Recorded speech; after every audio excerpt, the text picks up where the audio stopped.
سلام الله عليكم ورحمته وبركاته. ازيكم يا شباب، عاملين ايه؟ معاكم مستر احمد، واهلا وسهلا بيكم في فيديو جديد.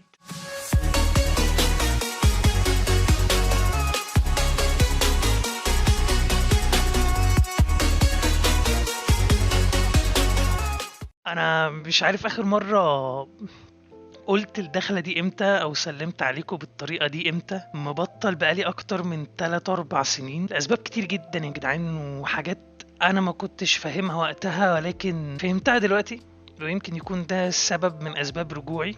ولكن بلاش نخش في الحامي كده. خليني اقول لكم ان انتوا وحشتوني جدا جدا جدا جدا، وان انتوا سبب كبير جدا في ان انا اعمل الفيديو ده اصلا، وان انا ارجع تاني اليوتيوب وارجع اعمل الحاجة اللي انا طول عمري بحبها وطول عمري بستمتع بيها وطول عمري شايفها ان هي بارت كبير جدا من شخصيتي ومن حياتي. وما كنتش اتخيل في يوم من الايام ان انا ممكن اسيب صناعة المحتوى، ان انا ابطل اعمل فيديوهات او اعمل كونتنت. مش عارف، هو في احساس غريب جدا دلوقتي يا جدعان. يعني انا حاسس ان حاسس ان انا بقالي كتير قوي ما اتكلمتش قدام كاميرا، وحاسس ان رهبة الكاميرا رجعت تاني، ولكن في نفس الوقت it feels like I'm back home. يعني رجعت اعمل الحاجة اللي انا بحبها تاني. المهم، احنا رجعنا يا شباب، ورجوعي ده كان بسببكم مبدئيا. يعني اول حاجة، الشباب اللي كانت بتعمل لي كومنتات على فيديوهات من 5 و6 سنين: يا مستر احمد انت وحشتنا، يا مستر احمد انت هترجع امتى. ممكن يكونوا بيحطوا الكومنت ده وهم مش عارفين اصلا ان انا ممكن اشوفه ولا لا، او انا لسه اصلا موجود ولا لا، لسه بشوف التشانل ولا لا، لسه التشانل موجود ولا لا اصلا. ولكن انا كنت بشوف كل كومنت يا شباب، وكل كومنت كان بيأثر فيا جدا، وكان بيطرح اسئله كتير جدا جوه دماغي. وانا ازاي سبتكم ومشيت؟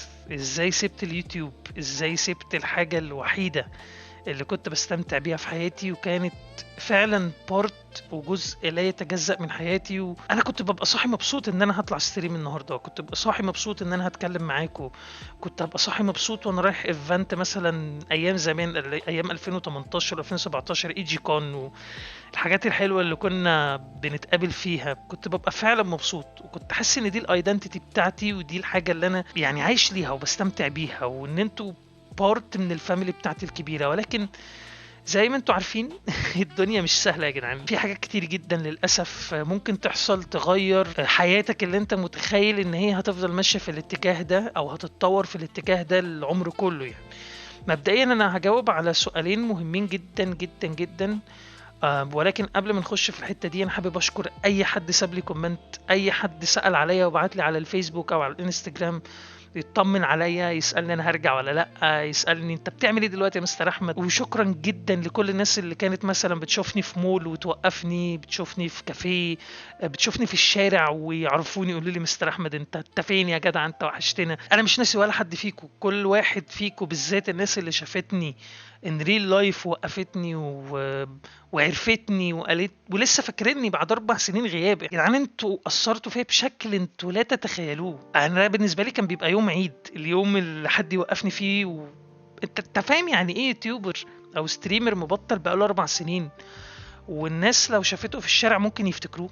الناس بترجع كده بالذاكرة ويفتحوا الفيديوهات القديمة ويتفرجوا عليها ويقولوا الراجل ده وحشنا فعلا، نفسنا ان هو يرجع تاني جزء من يومنا، نفسنا ان هو نشوفه تاني. يا جدعان احنا في عصر السرعة يا جدعان، عصر التيك توك، عصر اليوتيوب، عصر ان الكونتنت كريتور لو اختفى لمدة يومين انت بتنساه من كتر ما بقى فيه كونتنت كريتورز كتار جدا.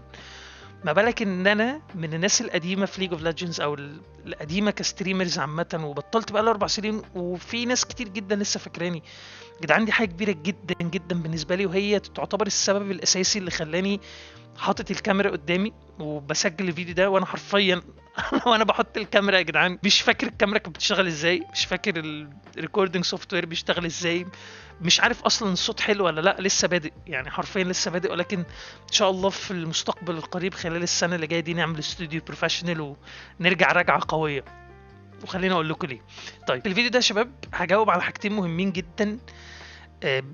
اول سؤال، انا ليه اصلا سبت اليوتيوب؟ وتاني سؤال، انا ليه دلوقتي بعمل الفيديو ده وليه رجعت اليوتيوب؟ طيب مبدئيا خلينا نبتدي باول سؤال. من حوالي 3 أو 4 سنين حصلت ايفنتس كبيرة جدا في حياتي وعملت شفت كبير جدا جدا انتوا لا تتخيلوه في حياتي يا جدعان. وانا ما كنتش عارف انا ايه وضعي، انا ايه وضعي الذهني، ايه وضعي العاطفي، ايه وضع حياتي اتغيرت بشكل انتوا لا تتخيلوه لا تتصوروه. الموضوع ده كان صعب جدا عليا ومش سهل، وما كنتش متخيل ان انا هقدر اتكلم عليه دلوقتي اصلا. يعني أسرتي اللي أنا طلعت منها واللي أنا اتربيت وسطها واللي ربوني، يعني والدي ووالدتي وعمتي الله يرحمهم. طبعا عمتي يا شباب هي زي والدتي بالظبط، لأن هي الله يرحمها كانت كفيفة وكانت عايشة معانا من أول ما اتولدت يعني literally.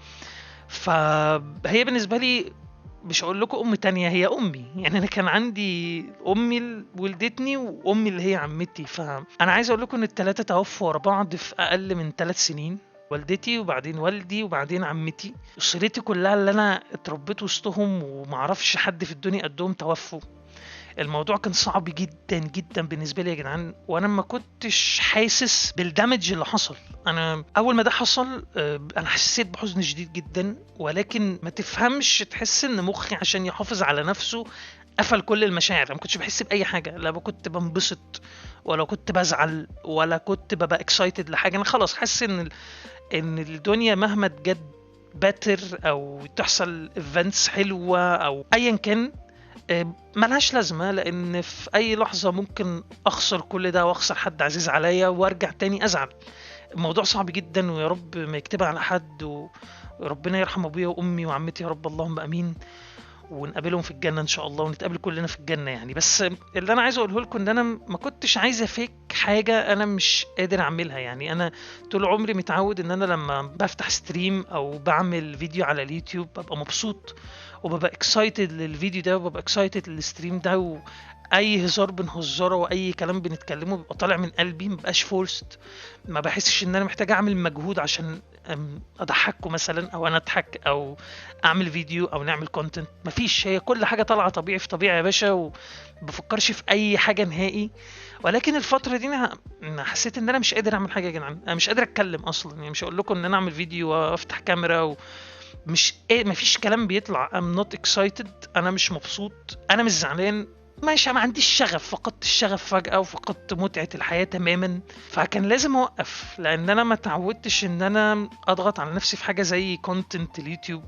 يعني تخيل انت بتحب تشوف مستر احمد وهو مبسوط، مستر احمد وهو بيترول في ليج اوف ليجندز زي زمان، ولكن كل ده فيك. يعني كل ده انا ادوس ستارت ريكوردنج ابقى تمام وزي الفل، اقفل الريكوردنج ابقى زي الزفت.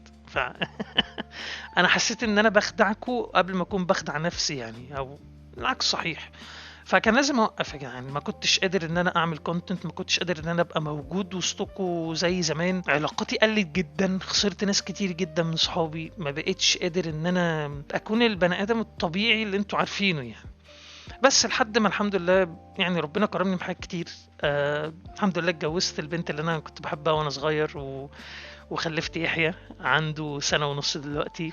ويعني حرفيا الواد ده حياتي كلها يعني يا جدعان. يعني انتوا مش متخيلين هو غير حياتي ازاي. انتوا برضو اللي خلف هو اللي هيفهم اللي انا بقوله يعني.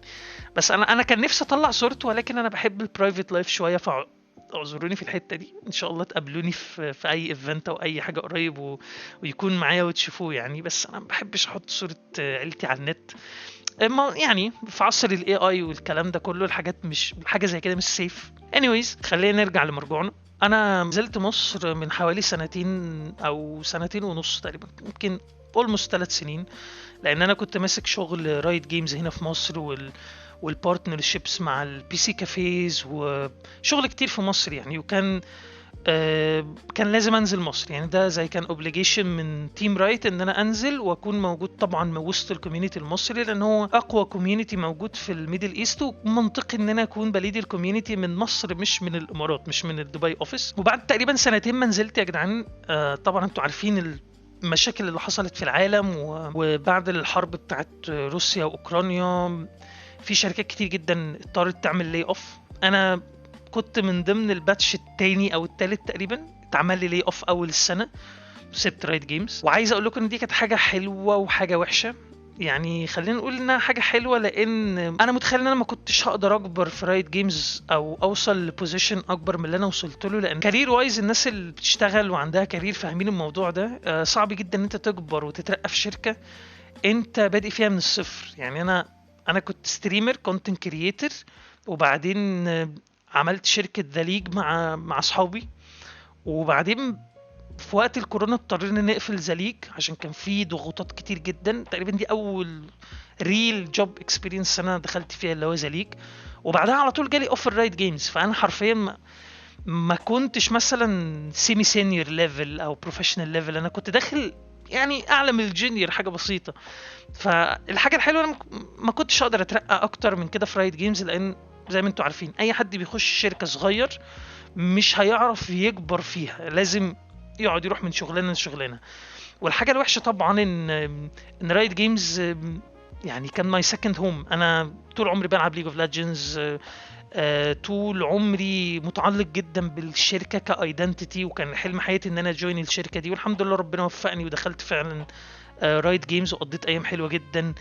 آه، ولكن دلوقتي انا مركز في الفاميلي بيزنس الخاص بيا واليوتيوب. اعتقد انا قدرت ان انا اجاوب بشكل ما او باخر على انا ليه سبت اليوتيوب اصلا وليه سبت الستريمينج. موضوع كان خارج عن ارادتي، ولكن الحمد لله قدرنا نتخطى الاوقات الصعبة، وان شاء الله الاوقات اللي جاية دي تكون اوقات احلى بكتير. خلينا بقى نخش للبارت التاني من الفيديو، ايه اللي خلاني ارجع اليوتيوب.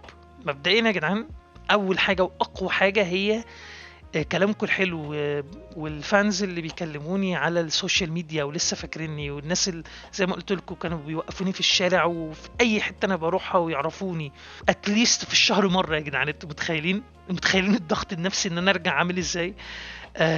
الكومنتات اللي كانت بتجيلي على الفيديوهات القديمه، الناس اللي بتقول لي ان انت يا مستر احمد انت جزء من تفكيرنا، خلاص احنا رمضان بيجي وانت ما بتعملش ستريمز، وبنقول فين ستريمات مستر احمد بتاعت رمضان. يعني ده سبب كبير جدا، يمكن يكون اكبر سبب ان يخليني دلوقتي بسجل الفيديو ده. السبب التاني هو ان انا حاسس ان انا جاهز، وحاسس ان انا نفسي ارجع اعمل كونتنت تاني، وحاسس ان انتوا وحشتوني جدا يا جدعان، وان ده الوقت المناسب مليون في المية ان انا ارجع. انا مبسوط وانا فاتح الكاميرا وعارف اتكلم، عكس ما كنت قبل ما اسيب اليوتيوب على طول. انا الوضع كان مزري مزري مزري مزري، وكنت تعبان نفسيا بسبب اللي حصل لي اللي انا حكيته في اول الفيديو، وكنت تعبان جسديا. يعني انا جالي امراض كتير جدا يا جدعان بسبب الحزن النفسي يعني، وزدت في الوزن جدا بشكل انتوا لا تتخيلوه. بص الدنيا كانت بايظه معايا، ما كانش ينفع ان انا افيك حاجه زي كده، كان هيبان عليا وكان الكونتنت هيبقى وحش، وانا بص ما كنتش هبقى مبسوط وانتوا ما كنتوش تبقوا مبسوطين. فالحمد لله انا حاسس دلوقتي ان انا جاهز جدا ان انا ارجع اليوتيوب مع تشجيعكم يا جدعان، ومع الكونتنت الجامد اللي هيتعمل الفتره اللي جايه ان شاء الله. وزي ما بقول لكم انا ناوي اخد الموضوع بجد، وناوي ارجع تاني للحاجه اللي انا بحبها، وناوي ان شاء الله ان انا اعمل استوديو بروفيشنال وكونتنت بروفيشنال برضو. بمناسبة الكونتنت اللي انا ناوي اعمله على التشانل تاني، يا رب ان شاء الله نعمل لها ريفايف. يعني خسرنا سبسكرايبرز كتير من الاوتو ديليت اليوتيوب بيعملوا يعني، ولكن ان شاء الله نوصل لناس اكتر بكتير من زمان، ونوصل لل100,000 سبسكرايبر، وايفن اللي كان سبسكرايب ترجع تطلع له فيديوهات تاني، ونرجع تاني زي الاول واحسن كمان يا شباب. فبالنسبه للكونتنت يا شباب، انا ان شاء الله في الخطه ان في 4 حاجات اساسيه انا هكون بعملهم. مبدئيا ليج اوف ليجندز مش هتكون اللعبه الاساسيه عندي زي زمان يعني، وليه اسباب كتير جدا هتكلم فيها، ممكن شويه في الفيديو ده وشويه في فيديوهات منفصله. ولكن ليج اوف ليجندز هتبقى 25% بس من الكونتنت، او ممكن كمان اقل. فيفا لما تنزل برضو، على فكره انا لعيب جامد جدا في فيفا، لعيب جامد جدا، لعيب خطير في فيفا، ولكن كنت بلعبها ما وراء الكواليس، ما بسجلش فيديوهات. فانا قررت ان فيفا او اف سي بقى 26 ان شاء الله هعمل لها فيديوهات على الشانل. في لعبة جديدة خطيرة يا جدعان، هي مش جديدة قوي ولكن بالنسبة لي هي جديدة، اسمها رايز اوف كينجدمز. هي لعبة على الموبايل، لعبة استراتيجي وقايمة على الحروب، استراتيجي جيم بحت. اللعبة دي انا بستمتع بيها جدا يا جدعان. واصل فيها الرانك عالي جدا او ليفل عالي جدا، والكينجدم بتاعتنا قوية قوي، وهبقى انزل فيديو تفصيلي بشرح فيه الجيم ان شاء الله.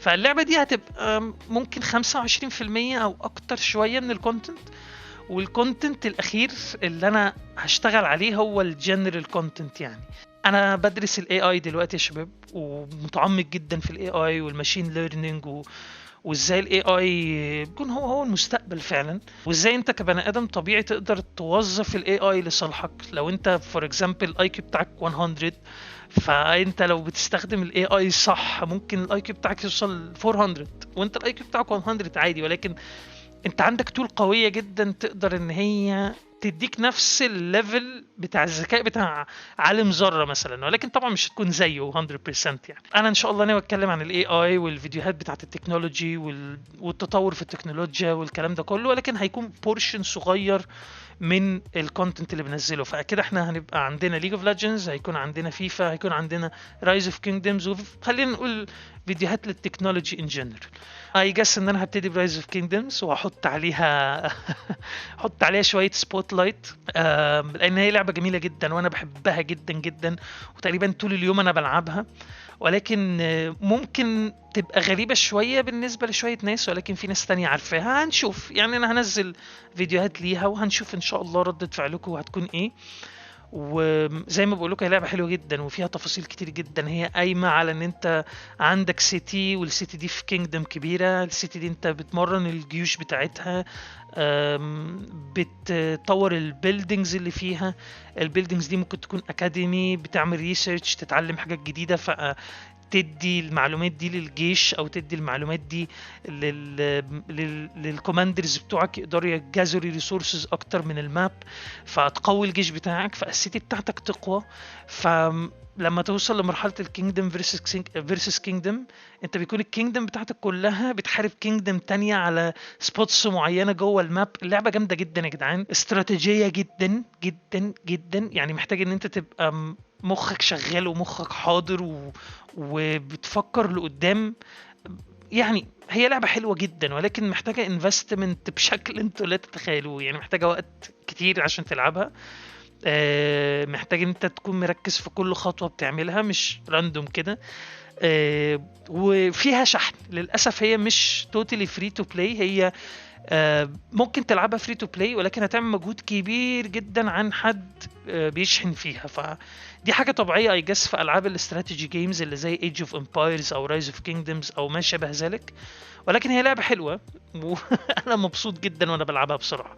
فهي هتكون واخدة بورشن كبير من الكونتنت بتاعنا. طيب انا ليه مش هخلي ليج اوف ليجندز هي اللعبه الاساسيه اني مور؟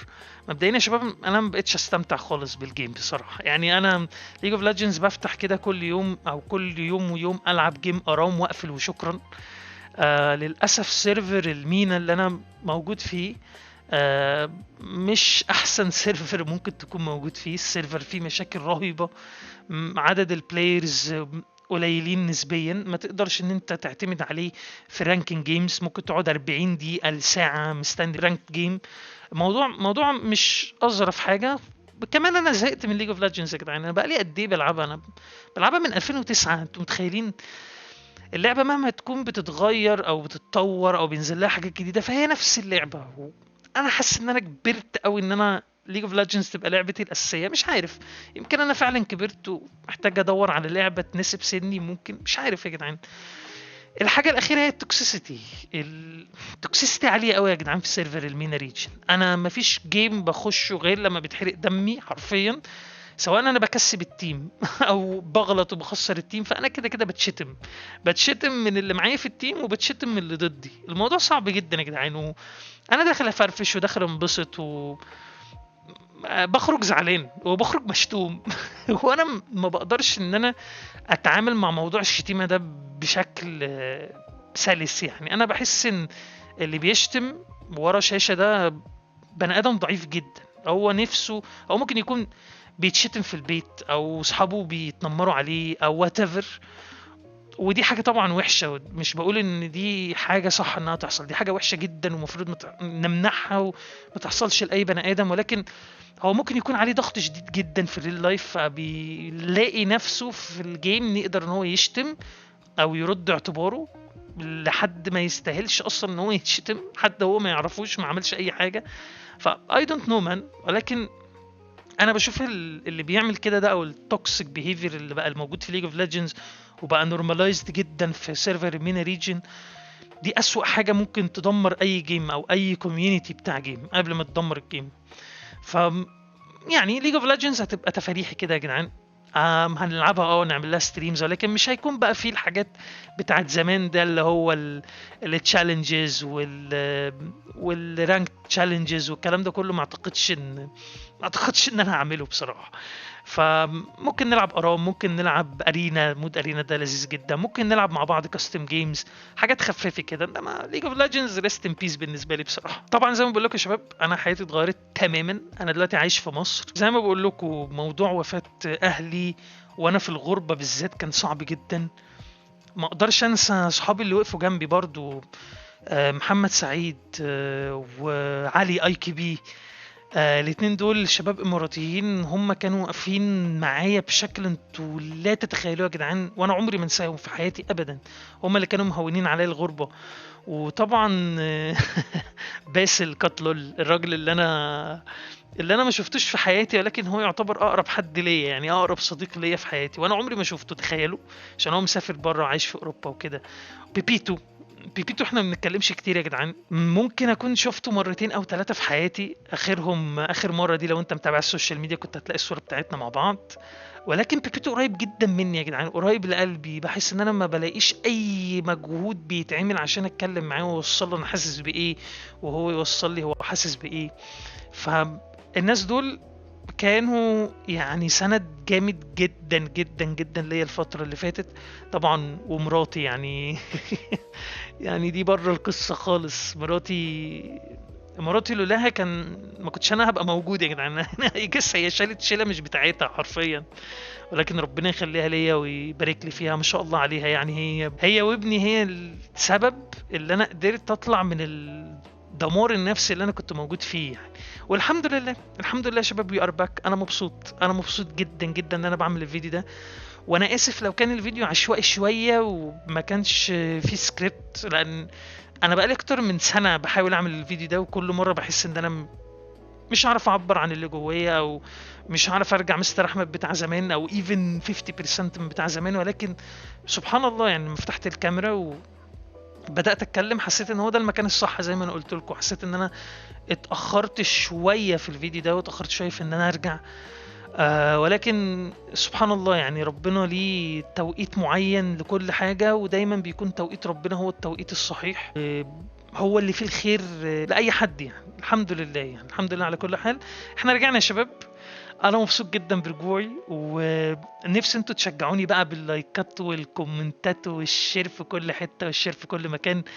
انا مش هروح تويتش يا شباب، انا هرجع على قديمه ايفن لو ده غلط. I don't care man, I don't care. انا عايز ارجع ايام اليوتيوب، الاستريمات اللي على اليوتيوب، الفيديوهات اللي على اليوتيوب. I don't care. ده صح للالجوريزم، ده صح للستريمينج مان. I don't care. انا هرجع زي زمان. انا كنت الوحيد اللي بستريم على اليوتيوب لليج اوف ليجندز واي لعبه تانية. كان كل الناس موجوده على الفيسبوك فتره، وبعدين راحوا لتويتش. انا حاسس ان انا غريب في تويتش، وحاسس ان انا غريب في اي بلاتفورم تاني غير اليوتيوب.